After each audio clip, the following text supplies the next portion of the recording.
자, 2026년이 되면요, 우리나라 교육 현장이 정말 완전히 바뀝니다. 인공지능이 교사가 되고 또 전면 무상보육도 시작된다고 하는데요.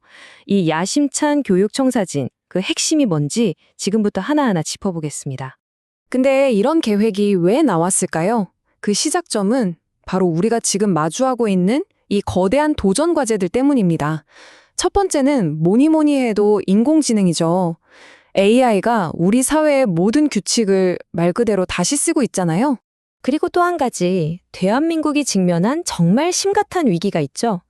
네, 바로 인구 감소로 인한 지방 소멸 위기입니다. 이게 왜 중요하냐면 결국 교육 기회의 불균등 문제로 바로 이어지거든요. 이 모든 변화의 배경에는 이제는 정말 외면할 수 없는 기후 위기가 떡 버티고 있습니다. 우리 미래 세대를 위해서라도 완전히 새로운 해법을 찾아야만 하는 그런 절박한 상황인 거죠. 자, 그러니까 AI 혁명, 지역 소멸, 기후 위기 이런 복합적인 문제에 대응하기 위해서 드디어 대한민국 교육부가 칼을 빼들었습니다. 미래 교육의 방향을 제시하는 종합적인 로드맵, 바로 2026 업무 계획을 발표한 거죠. 자, 그럼 이 계획을 한번 들여다볼까요? 크게 5가지로 나눠서 살펴볼 텐데요. 먼저 미래의 도전에 대한 오늘의 계획은 뭔지 알아보고, 그리고 가장 궁금하실 AI 교실의 도래, 또 모든 지역을 위한 교육은 어떻게 이루어지는지, 마지막으로 인간 고유의 역량 강화와 미래를 준비하는 국가 비전까지 차근차근 짚어보겠습니다. 네, 첫 번째입니다. 내일의 도전, 오늘의 계획. 이 계획의 출발점은 아주 명확해요. 뭐냐면 더 이상 옛날 방식으로는 안 된다라는 거죠. 이 변화의 파도에 교육이 먼저 올라타야 우리 개인과 국가 모두의 미래를 보장할 수 있다는 아주 절박한 인식에서 시작된 겁니다. 자, 이제 두 번째 핵심으로 넘어가 볼까요? 아마 이게 가장 파격적이고 또 가장 극적인 변화가 아닐까 싶은데요. 바로 교실 안으로 인공지능, AI를 전면적으로 들여온다는 겁니다. 아니, AI가 교실에 들어온다니. 그럼 대체 우리 학생들과 선생님들한테는 이게 구체적으로 어떤 모습일까요? 정부가 그냥 자, AI 쓰세요 하고 던져놓는 게 아니고요. 아주 체계적인 3단계 계획을 내놨습니다. 먼저 1단계, 모든 학생과 교사에게 1인 디바이스를 주고 초고속 인터넷망을 까는 거죠. 하드웨어를 갖추고, 그 다음 2단계, AI를 잘 가르칠 수 있는 선생님들을 키워내고요. 마지막 3단계에서 교육과정 자체를 AI 시대에 맞게 싹 바꾸는 겁니다. 이게 뭘 의미하는지 한번 보세요. 기존에는 한 교실에서 모두가 똑같은 수업을 들었잖아요. 근데 이제는 그게 완전히 달라집니다. AI가 학생 한 명 한 명을 위한 개인 과외 선생님처럼 그 학생의 수준과 흥미에 딱 맞는 맞춤형 교육을 제공하게 되는 거예요. 정말 엄청난 변화죠. 근데 여기서 정말 중요한 포인트가 있어요. 이건 그냥 와, 신기술 도입하자! 이게 아니라는 겁니다. 핵심은 이거예요. AI한테 채점이나 행정 업무 같은 단순 반복적인 일은 맡겨버리고 그렇게 아낀 시간에 우리 인간만이 할 수 있는 거 있잖아요. 창의력, 비판적 사고, 왜? 라고 질문하는 능력, 이런 걸 키우는 데 집중하겠다는 거죠. 자, 세 번째 핵심으로 가보겠습니다. 모든 지역을 위한 교육. 방금 AI가 학생 개개인에게 맞춤형 교육을 제공한다고 했잖아요. 그럼 그 교육이 이뤄지는 터전, 그러니까 우리 지역사회는 어떻게 될까요? 이 계획은요, 교실이라는 공간을 넘어서서 교육을 통해 지역사회 전체에 새로운 활력을 불어넣겠다는 아주 큰 그림을 그리고 있습니다. 그 첫걸음이 바로 교육의 출발선부터 국가가 책임지겠다는 겁니다.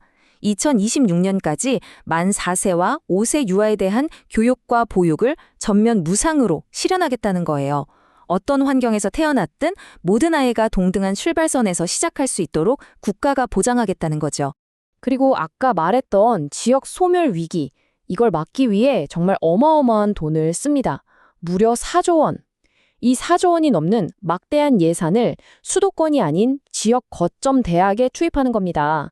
이건 그냥 돈만 주는 게 아니고요. 그 대학이 지역 산업과 문화를 이끌어가는 혁신의 심장이 되도록 만들겠다는 구상이에요. 근데 여기서 중요한 건 이걸 서울 따라하기 식으로 똑같이 만드는 게 아니라는 거예요. 각 지역의 특성에 맞게 완전히 다른 모델을 만드는 거죠. 예를 들면 학생 수가 적은 학교는 아예 생태교육 특화 학교로 만들고 또 여러 학교를 하나로 합쳐서 멋진 통합 캠퍼스를 만들어서 시설을 같이 쓰는 거예요. 이런 식으로 지역별 맞춤형 혁신 모델을 팍팍 지원하겠다는 겁니다. 자, 네 번째 핵심입니다. 바로 사람에 대한 이야기인데요. 아무리 AI 기술이 발전하고 그래도 교육의 중심은 결국 학생과 교사, 사람이잖아요. 이 계획은 바로 그 점을 정확히 짚고 있습니다. 기술의 시대일수록 오히려 더 인간적인 측면을 강화해야 한다고 말이죠. 그러니까 이 모든 원대한 계획이 성공하려면 딱 한 가지 전제 조건이 있습니다. 바로 선생님들이 제대로 보호받고 또 충분히 지원받아야 한다는 거죠. 이게 안 되면 다 소용없는 겁니다. 그래서 구체적인 약속도 내놨습니다. 요즘 문제되는 악성 민원 같은 것들로부터 선생님들을 보호하고 법률이나 심리상담을 지원해주는 교육활동보호센터라는 곳이 있거든요. 이걸 전국적으로 지금보다 2배 이상 늘려서 선생님들이 오롯이 교육에만 집중할 수 있는 환경을 만들겠다는 겁니다. 학생들을 위해서는 정신건강과 웰빙 지원을 강화합니다.